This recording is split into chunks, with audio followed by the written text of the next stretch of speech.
Just a quick introduction so that everybody knows who everybody is and who Michael knows who he's talking to. My name is Shushan. I am the manager here at Fluviana Dive Center.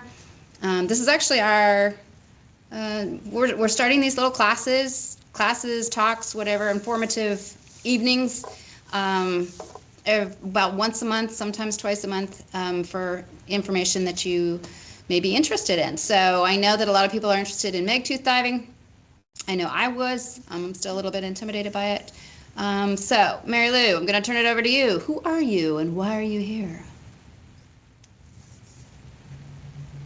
Okay, sorry, I just got home, so I have no idea what I look like.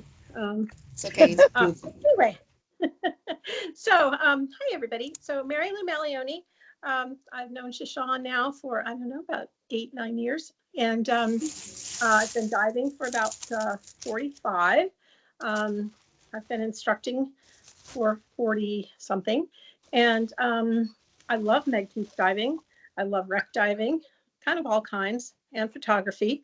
And so when Shushan told me about this talk, I thought I would join and just see what Mike has to say about his type of meg diving. Super quick story though. I got certified in Venice, Florida in the early 80s. And on my checkout dive, my final checkout dive, we were cruising along and I found a 3-inch meg tooth to take home with me. So that was kind of a really cool thing to bring home from my first certification dive. So. Wow, yeah. And I got hooked on meg tooth diving from there. Venice Beach is one of the greatest places to go. So. Wow. Yeah. Just to let you know, Mary Lou, this is Martha down there. Martha, I'm going to jump to you real quick, but this is Martha. She's the one that I spoke to you about getting into the pool, getting a refresher, possibly getting into photography. So Martha, just give us one real quick introduction.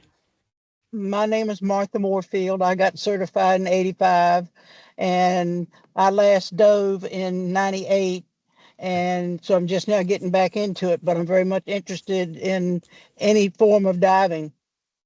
Wonderful. Well, it's my pleasure to meet you here, and I look forward to talking to you more in person and planning out your re-entry into the underwater world. It'll be fun.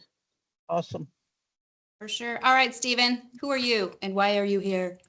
All right, so I'm Stephen Nicely. I've been diving since 2013, so that's about 12 years at this point.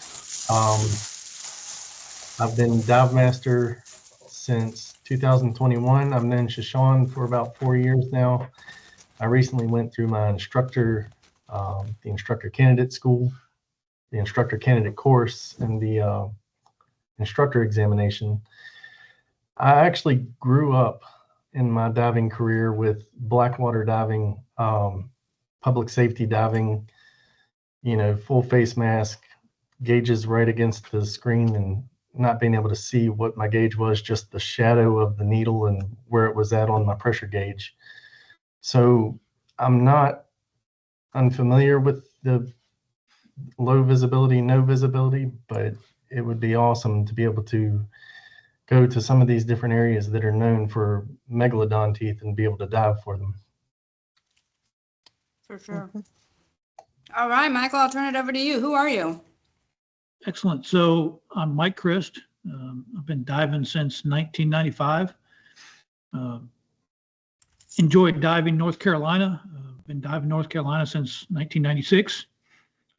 Primarily wreck diving, both North Carolina and Virginia, even Maryland some time back. But over the last 3 years, I've been doing a fair number of Megalodon teeth diving. I hate to say it, I book more trips than I actually get to dive on because the weather conditions tend to blow us out. But I'll show you some pictures here in a little bit about the teeth that I've been collecting. And I'm here because Shushan told me to be. So do what she said. And we always do that. We always do what she says. That's always the best course, right?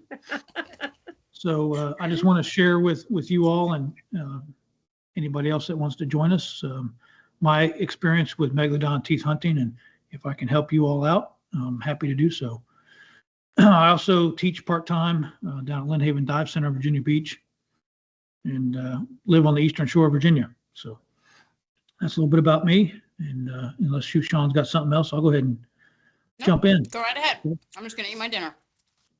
and play along. So and just to make this participatory and interactive, we're going to play a little trivia game.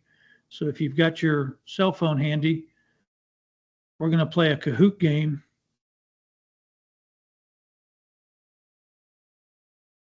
And I'm going to share my screen here. So if you open up your cell phone web browser and type in Kahoot.com, and Kahoot is labeled here at the top. It says www.kahoot.it. You do that, and it'll come up and ask you for a game pin, and then enter the 9229039.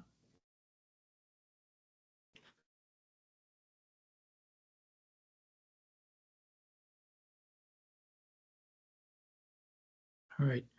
I know it's Where does working. it, hold on just a minute. This is where I can never figure out where I actually go to put my pin in. Because I go to Kahoot.com. Nope, Kahoot.it. Oh. If you do Kahoot.com, it thinks you're going to build a Kahoot. So I got Kahoot.it. it. I got it. You need a teenager to help you. I do need a teenager. 1 second. .it. 9039. Okay. Stephen is in the lead. 290. All right. And there's Scuba Diva.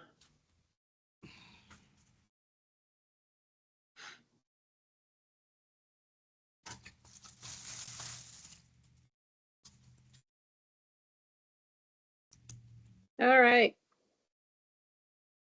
Lulu has to be Mary Lou. It is. All right. So Martha, I'm afraid I'll lose you if I try to open my browser. Okay. I Just got keep you. Are you watching us on your phone? Yes, Okay. So can you see my screen? yes. All right. So everybody is seeing the Lulu, Scuba Diva, and Stephen. Mm-hmm. Yes. All right. So Shushan, you shouldn't come in any worse than third. So the way this is going to work, it's a trivia game. So the faster you answer the question, the more points you get. And of course, you want to be on the podium when we're done. So I'm going to use this little interactive. If you've got questions along the way, feel free to jump in and ask the questions. But this is the way I'll share a little bit of information and hopefully make it more enjoyable than just giving you 45 PowerPoint slides in half an hour. All right.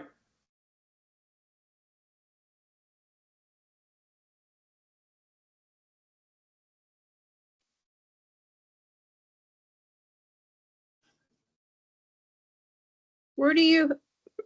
Okay. Wow. Somebody was going to ask, where do you enter it? And you've already got all of them answered correctly, right? So Okay. despite the fact that we've got some very bad movies about Megalodon sharks, they clearly are not alive today, right? They're prehistoric, and we'll talk more later about when they were alive and how old those sharks were. Well, that's a tight race right there. I think everybody's got it figured out. Okay. Let me get the exciting music in here.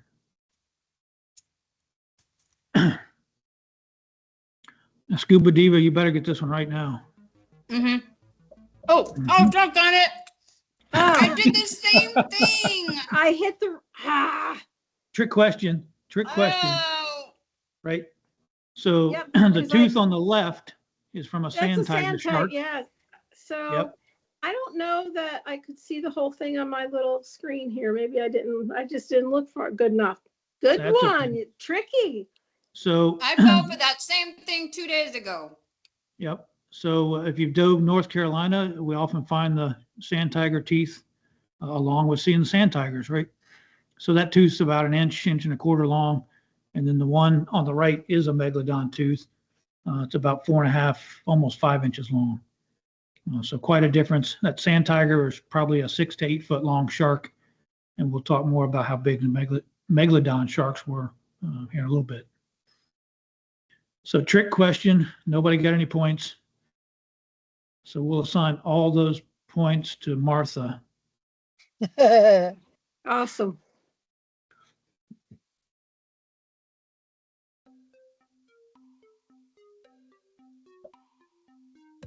So where have Megalodon fossils been found?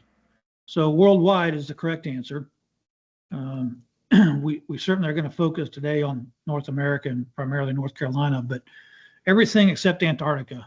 I don't know of any being found there, but they've been reported everywhere else. And I mentioned North Carolina. So where I've been diving for teeth most recently is, we call them the Meg ledges. I'm going out of Carolina Beach. So if you're familiar with North Carolina, Wilmington, North Carolina, just south of that's Carolina Beach. And there's a couple charters that run out of that area. The Meg ledges are about 25 miles plus or minus off the coast. And when I say ledges, there's a very small, it probably rises up to about 5 feet difference at the tallest part of the ledge and tapers down to next to nothing. And so it's an area where the teeth have been buried in the bottom and now it's eroding and the teeth are coming out of the ledge.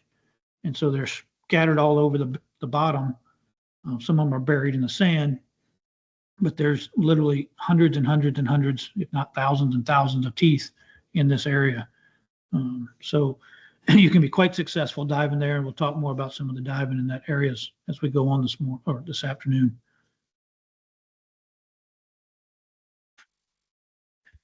One of the things Shushan and I have talked a lot about is what are the requirements for diving there. So you see it's about 25 miles off the coast. It's in about 95 feet of water. So most of the charters require a minimum of advanced open water. When I run dive trips down there, I prefer people to have at least 50 dives under their belt, preferably a dozen deep dives. Nitrox is almost absolutely required. I'm not saying you can't do an air dive in 95 feet, but you're only going to get about 15 minutes of bottom time on the first dive, and you're not going to get much on the second and third dive. So we typically do 3 dives with about an hour surface interval in between. So that's why we really take nitrox with us. You'll see, I've got wreck and cave. It's not so much that you're cave diving, but familiarity with running a wreck reel to find your way back to the anchor point and the ascent line to the wreck, to the dive boat is critical because sometimes we do get pretty bad visibility once you stir up the sand looking for teeth. So that's important. I mentioned preferably dives in North Carolina because it's typically rough conditions on the ocean. Currents can be stressful sometimes. So this is not the place to go do your first dive right after your open water checkout dives in Lake Phoenix. I mentioned the rec reel is a requirement. Surface marker buoy is also a requirement. And both of those are items that I tell my divers, you have to know how to use it. And I'll show you some pictures later and talk about some of those things, what I mean by how to use it. But it sounds simple, talking about a rec reel here, sitting on the couch, a little different when you've got a current pushing you and you're getting low on air and you got to get up the anchor line and you're rushing to try to roll up that rec reel and turn it into a mess. And then dive computer sounds simple, but you need to know what that no decompression limit means and what to do if you accidentally exceed that no decompression limit. So all things that I test and make sure that the people I'm taking with me diving know how to do those things. I mentioned diving in 95 feet of water, so hopefully you were listening. What's the best way to extend our bottom time? Good. I'm glad nobody was holding your breath. So we typically dive in 34% to 36% nitrox to absolutely maximize that bottom time. And because we're diving on the sand bottom, We pretty much know we're not going to exceed 97 feet. So we can kind of push that partial oxygen limit. As long as you're comfortable getting a little over 1.4, you can extend that bottom time and shorten up your surface interval to maximize that. All right.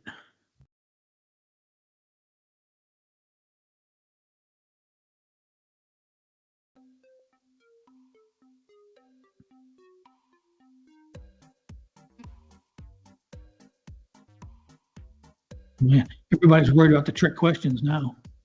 Yeah, really. Connecting to a surface marker buoy, right? I suppose you can make some string art. I throw this one in there because I can't tell you how many divers I've seen show up with a finger spool and think they could use it like a rec reel. I don't know if they just think it's cheaper, or if they haven't understood how to use a rec reel, but not advisable. I've used them in a pinch, I admit.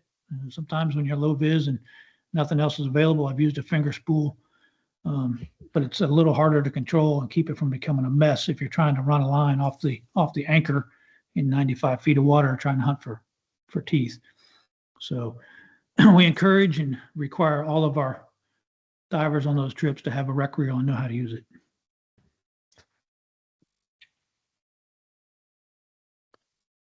I'm going to set that one up for you.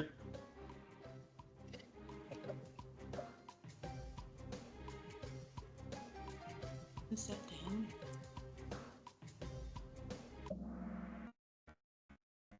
Yep, none of the above. So that was a rec reel. Maybe hard to see in the pictures. Oops. But one of the things that most rec reels will have is a handle to roll up that line and some method of keeping it from coming off the spool, which happens oftentimes with finger spools. So you got better control of it.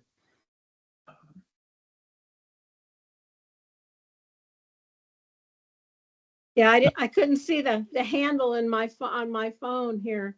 Yeah, sure. Yeah, I couldn't do it either. Probably hard to see. And there's another example of a rec reel. Yeah, that would be obvious to me. Yeah, good one. So there's all sorts, and that to me gets down to personal preference as to what different divers like. And this is an old Manta reel. I don't even think you can buy them right now, but something with a handle, some way of controlling that line so it's not coming off the spool, and a way to coil it up, make that rec reel a whole lot more manageable than a finger spool on a dive where you're in low visibility and starting to push your limits.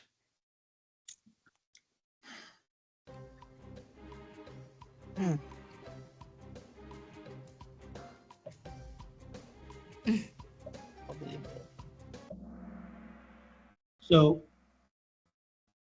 that's a diver that I'm not going to name had to just with their rec reel, and this is what can happen on a tooth dive: 95 feet of water, third dive of the day, getting low on no decompression limit, getting low on air, not out of air, but enough to make them stressed. And so they started coiling up their rec line, decided it was more important to get to the surface, and started just balling it up in their hand as they went. And next thing you know, it was a knotted mess. They finally just ditched it and came up, did their safety stop, and got back on the boat. Another diver recovered it because they saw it ditched next to the anchor line, brought it up and gave it back to them. But that's why I say you need to know what it is and know how to use it, even in potentially low vis or stressed situations where you might be starting to approach that no decompression limit and it's time to go. That's not when you want to figure out how to coil up your rec reel.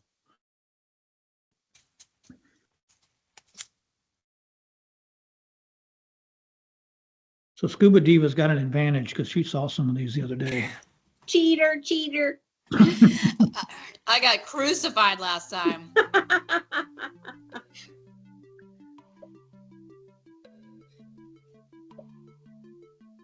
Over its lifetime or all at once? All at once.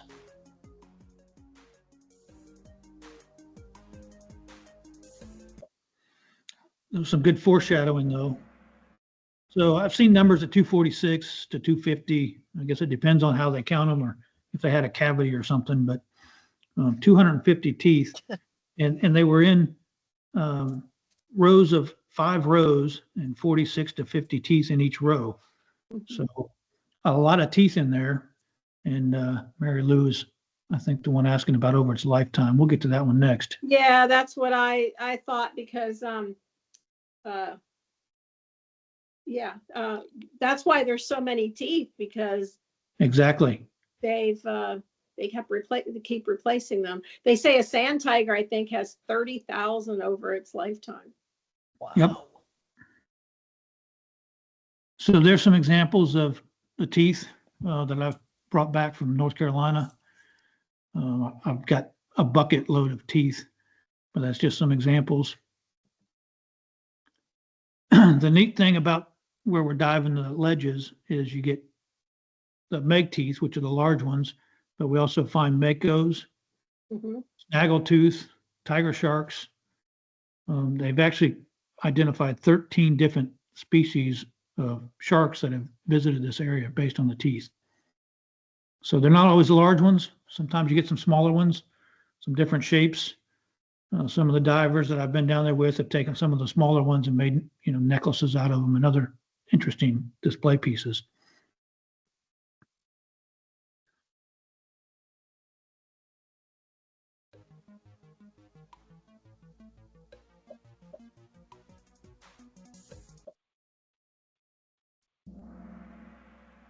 So that was Mary Lou was talking about the rows of teeth.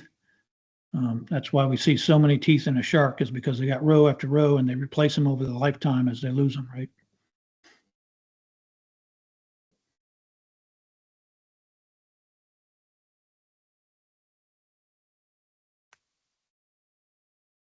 This one's for you, Mary Lou.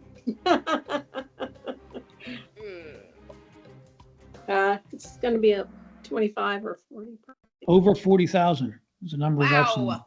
Jeez. So I think Mary Lou mentioned that sand tigers, you've heard 30,000. Yeah. Over 40,000 certainly believable for a meg. And that's why there's, as you mentioned, so many teeth down there and all over the world, because you could just imagine if these sharks were around for 1 million years and there were 1 million sharks every year. I mean, that's just an unbelievable number of teeth, right? Yeah. Now, not that they all became fossils for us, but that's why I don't feel too bad about bringing a few back. Yep.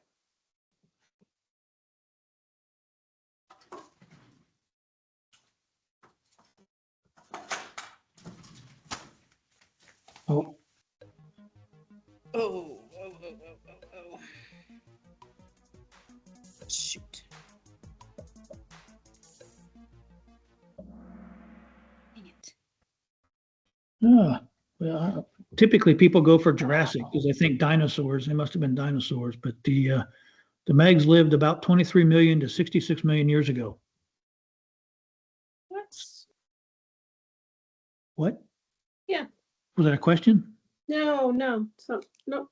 I'm just struggling with my phone. That's all. That's all right. You're good. There's no money involved in this trivia quiz. Nope. This is fun. I haven't played this before. I like this. I know, Marley. We need to remember this for our Absolutely. other things. Yep.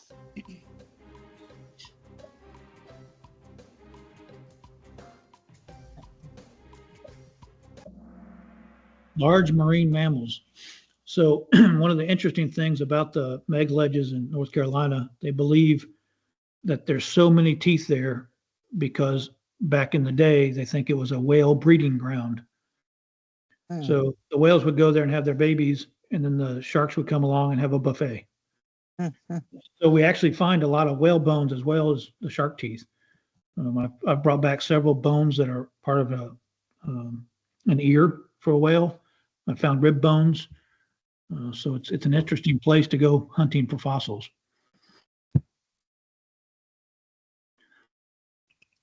I'm going to figure out how to dock Scuba Diva 10% of her points since she's. So how large do you think the Megalodons were?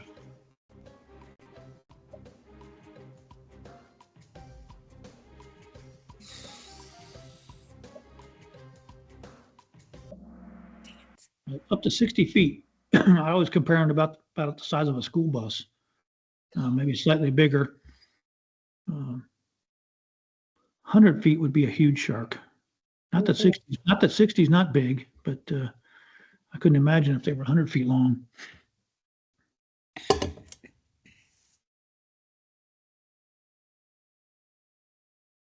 So all those teeth, how big do we think the mouth was? I pictured the shark's as big as a school bus.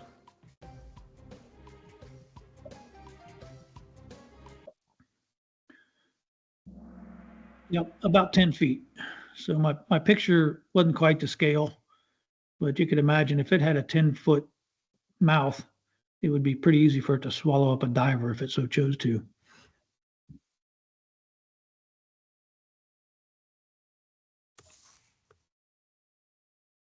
They're gaining on you, Scuba Diva. I know.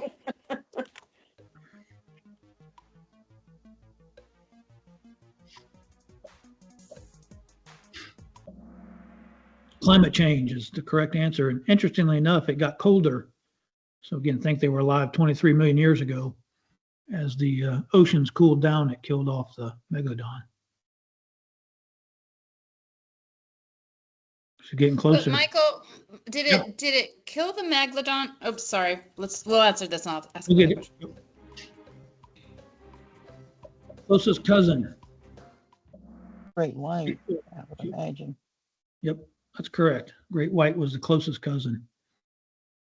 And was that you, Shushan, asking about, was it the cool temperatures that killed the shark or killed off the? Was it the cool temperatures that killed what it ate, which then killed the shark? I think so. I think it was a Mhm. combination of both. As the temperature cooled off, I think everything struggled.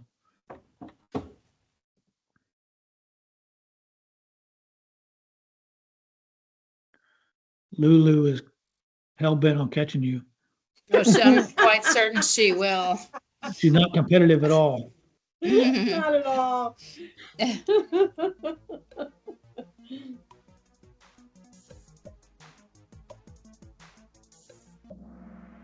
Coastal waters. Oh, I got it wrong.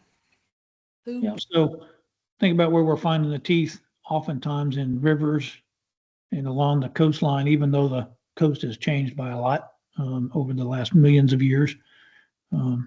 Still creatures of the coastal area. And she's done it. Lulu's I in the lead. gotcha. You got me. It was just a matter of time. Yep. It's all right. There's still some more questions.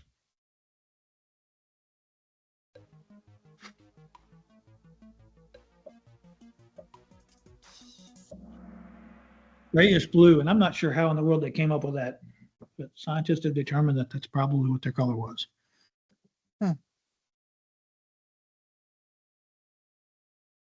Good guess.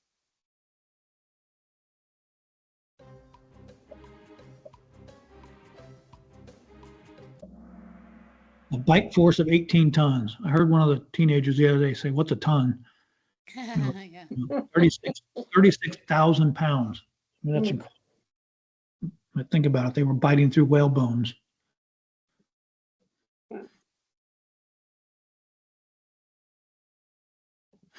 The pit bull on steroids.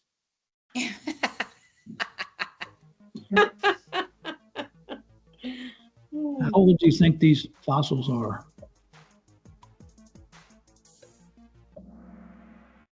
Well, the answer is about 2.6 million years. And this is kind of a trick question because the sharks lived 23 to 60 million years ago, but the fossils aren't as old as the sharks because it takes a while for that mineralization process to happen, right?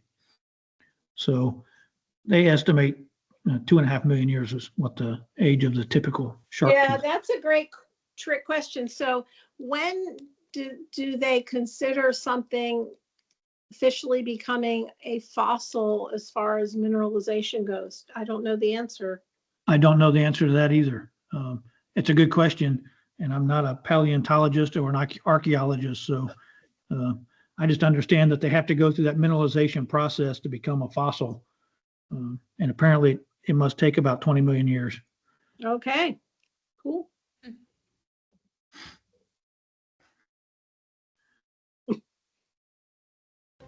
Besides necklaces.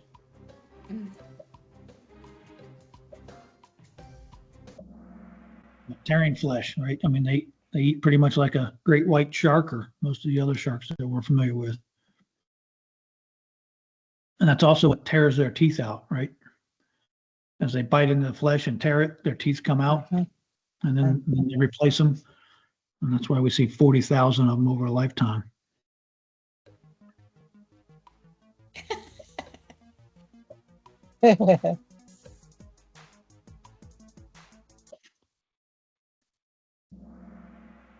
Yeah, a dive boat line setup. So maybe not the best picture of one, but pretty representative of what we typically see for a Carolina rig.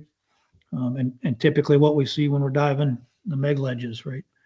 So they'll put down a hang line at 10 to 15 feet, run a line out to the anchor line. The anchor will be in about 95 feet, depending on where he lands on the ledge. And then we enter giant stride off the back of the boat, grab the floating current line if necessary, pull yourself around to the down line and proceed on your descent. And at the end of the dive, come back up the anchor line, do your safety stop, and enter on the back of the boat. Pretty common setup for North Carolina if you've been diving in North Carolina.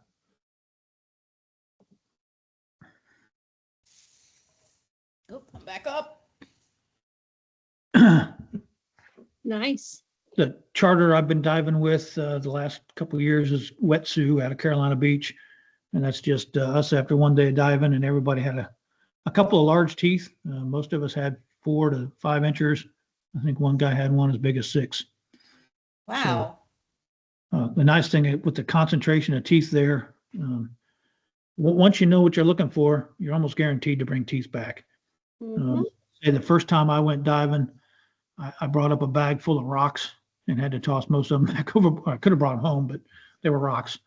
Now I typically come back with a mesh bag after each dive. It's got 6 to a dozen teeth and maybe 1 or 2 rocks. And the reason Michael, I'm sorry. I wanted to Oh, ask a just- question regarding okay. this. the reason we'll bring up rocks, and I tell the divers I take with me, don't study it while you're on the bottom. It might be covered in barnacles and nasty, and you can't tell what it is. But if it kind of looks like a heart shape to it and it's pointy, stick it in your mesh bag and bring it up. We can study it on the boat and not burn up your no decompression time or burn up your hair. So we often sit on the back of the boat, going through our mesh bag and pitching the rocks back overboard and calling out the teeth and putting those in a bucket to bring home. Shushan, you got a question? Yeah, how do you so those ones that I'm just seeing from this perspective look pretty clean. Like you had said something like you clean them or you get them clean. Are these ones that they're holding like straight from the bottom that day? Those are straight from the bottom that day, and it's probably hard to see in the picture, but they're covered with a little bit of barnacle and just Okay. built from the ocean. Uh-huh. So typically what I'll do is put them in a bucket and pour white vinegar on them Mm-hmm. and leave them sit for about a day, 24 hours. You don't want to go more than 24 hours or it starts to bleach them, but that'll dissolve the calcium deposits from the barnacles, and then you can knock them right off there and they'll look like the teeth that I showed pictures of earlier. Okay, cool.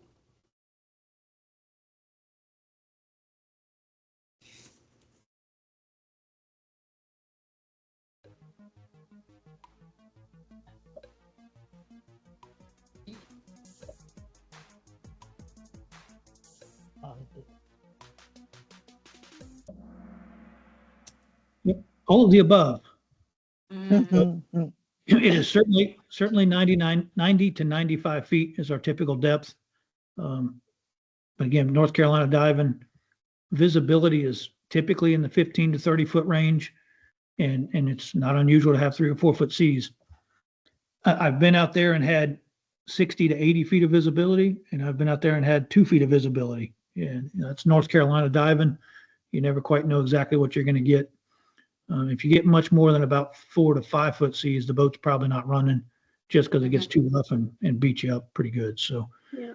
again, if you haven't been to North Carolina, my recommendation to people is go do some wreck dives in a little shallower water, a little more controlled conditions before you jump out there in the deep end, yeah, shark's teeth. You guys keep changing back and forth. Stephen, roll.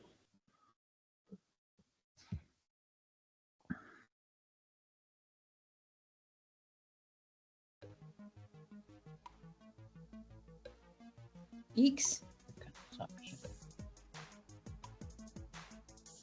This is possible to have more than one answer.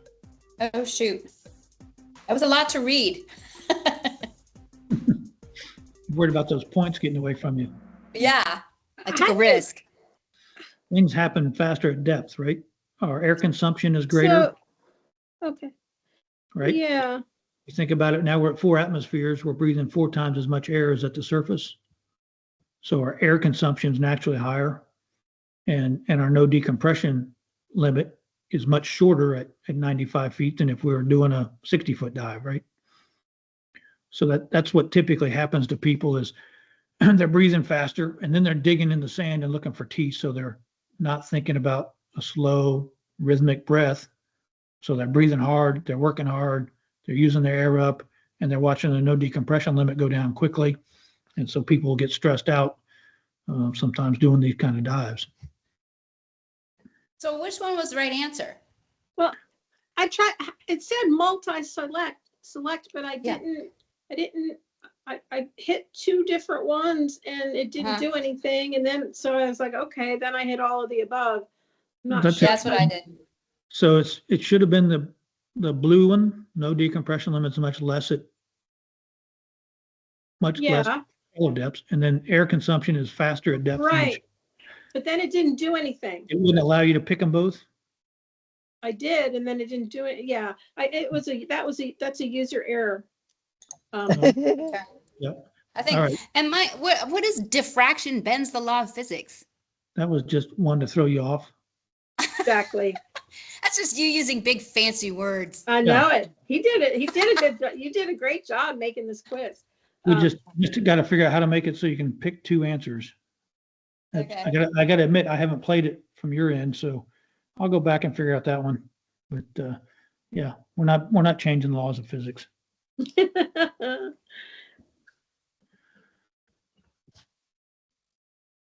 Oh yeah.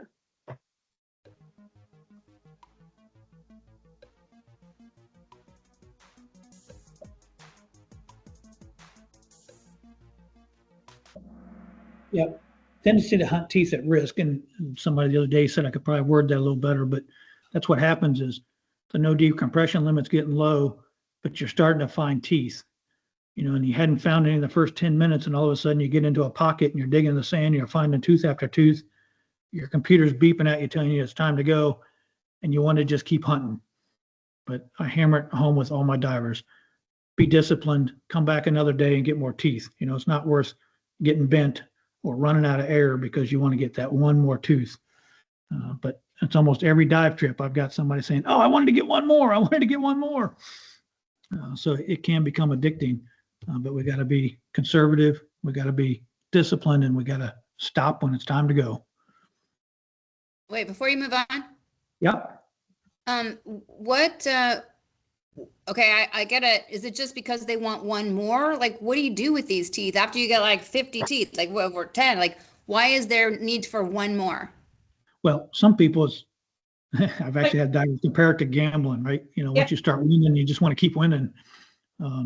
I've given teeth to friends and relatives and nieces and nephews and people that have an interest in them. Some turn them into necklaces, some make displays. I mean, there's certainly a lot of stuff you can do with them, but it's like going on an Easter egg hunt. So once you start finding them, you just want to keep finding more. And like I said, I've had people on almost every dive want to just keep going, and you got to stop. Even the captain one time, he had a scooter that he was using to blow the sand away. So he was finding teeth after teeth after teeth. And I tapped him. I pointed at my computer and I told him it was time for me to go, and I left. And then I wasn't 5 feet from him. He was tapping on his tank because he wanted me to come back. I didn't turn around. I went, I did my safety stop, got back on the boat. He came up a little bit later and he said, man, didn't you hear me? I found this great big tooth. I wanted you to see it. I said, yeah, I heard you. And I figured you weren't in trouble. And I was at my no decompression limit. And I told you it's time to go. He said, respect. He said, that's what you should do, but I didn't know exactly how low you were. I said, well, I'm going to do it. Like I said, at 5 minutes, I'm heading for the anchor line. So it just takes a little bit of better dive planning and sticking to your dive plan. Yeah, that's true. Uh-oh, double points.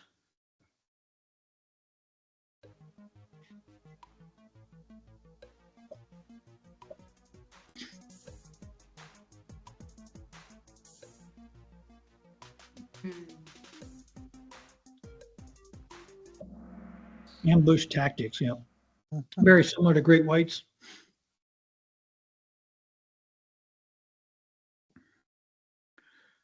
All right.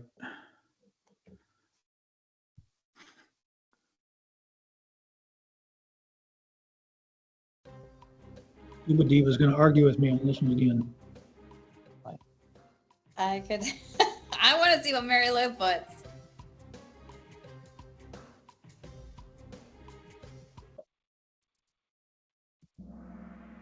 Whale shark is the largest shark alive today. Yeah. I know it says whale in the name, but it is a shark. Okay.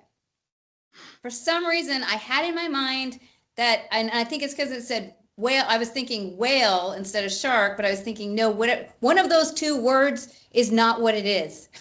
You're right. You're absolutely right. One of those two Yep. words is not what it is. Unless by whale, you just mean big ass shark. Mhm. A whale of a shark.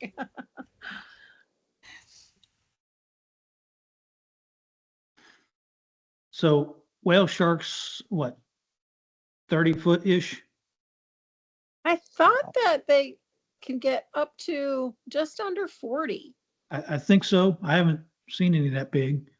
I've seen them in the 30-foot range, but even 40, picture the Megalodon's 50% bigger. Yeah. Awesome. Yeah. Good grief. That's insane. Yeah. And they imagine coming across one of those.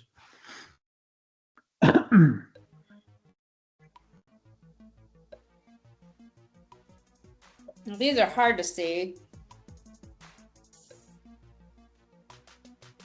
I'm just gonna go outside. I think these are. Another trick question, right? Darn it. So they're not all meg teeth. There are certainly some meg teeth in there. Some of the smaller ones are makos, some snaggletooth. The other reason I threw this in there at the very top of that, if you can see it, they look like rocks. Those are those the whale ear bones? Well, yes. One of them is a small whale, complete whale ear bone on the left there. The one's a partial, and the other one's part of a rib bone. Yeah, I probably should break those out and do separate pictures for them. But again, we find all kinds of interesting fossils down there. All right, I think we know who won.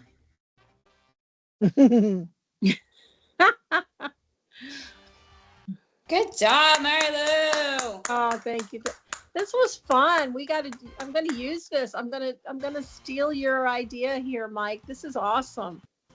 So if you like this way of kind of delivering the information and doing it, I stole it from somebody else, but I've used it to create different classes that I teach for scuba. Yeah. Because, if you got a class with 6 students, there's always one that's answering all the questions, and this way everybody's Yeah. participating. So That's Oh, great. Great. Really good idea. I've Yeah. had families get into yelling matches at each other because they get competitive, right? So, sooner or later, you got to let mom win. Oh yeah, this is great. Very, very interactive. And then so you build it kind of like a PowerPoint with all of your stuff in it too. Seems like very nicely done. Thank you. So are we back to seeing me now? Yep. Yeah. Good. See you. Yeah, so I hope you all enjoyed that little trivia, learned a little bit about the teeth and a little bit about where I've been hunting teeth at the meg ledges. Any questions about the diving, the hunting, the teeth? Yeah, I just wanted you to just do a little bit like what you did with the students, the high schoolers, like you get there. How long is your boat ride is what, an hour?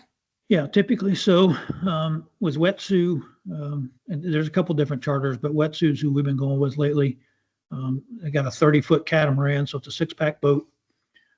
Twin 300s on the back of it. It rolls along pretty good. So even though it's 25 miles out, it's usually about an hour boat ride. So we'll show at the boat dock at 6, load up the boat, leave the inlet about 7, and be on the dive side about 8 o'clock. And then we'll do 3 dives in a day, typically getting about 30 minutes of bottom time, plus or minus, depending on your breathing and the nitrox mix you got. We'll do an hour surface interval between each dive, and you're typically back to the dock at about 2:30, 3 o'clock in the afternoon. So you go down the line like normal. Yep. Right. So The only thing I was having trouble understanding is when you said you both you share a rec reel, right? yep. Typically, if the conditions are, I'll say normal, you got 15 feet of visibility or better, you've got something you can see, right? So 2 people can run a rec reel out and see each other. You dig in the sand, and while you'll create a little pig pen cloud around you, there's enough current typically that sand will drift away. So once you stop digging, you can see your buddy and you can follow that I line see. back to the anchor. Okay. So you don't have to keep your hand on the reel. No, so you don't have to, again, if the visibility is decent. I've been down there with very low visibility that I've actually straddled the line while I was digging to make sure I didn't lose it. I've attached it to my harness before. And there's been times when we've had 60 feet of visibility and you almost don't need a rec line, right? I mean, it depends on the conditions. And typically the captain or the mate, depending on who's going to check it out, will tell you, if it's really bad, everybody needs to run their own rec line. That way you don't get separated and then get lost and not sure which way to go. And that's the reason we run the rec line, is if you get to digging teeth and you make a few circles, it's real easy to get disoriented because you're basically just in a sand desert and there's not really any good landmarks, right? So you need the rec line to be able to find your way back. And I mentioned know how to use it, because if somebody hasn't run the rec line before, it sounds real simple until all of a sudden you're in a hurry, right? If you're low on air or low on no decompression time and you start rushing to get back to the anchor and you're trying to coil up your line, that's when it starts going all over the place and becomes a nest, right? So if you've got students or people that you're going to take with them, tell them to go to the lake and practice it. That's the place to get it tangled up, or practice going around in circles. How far out do you go from the anchor line?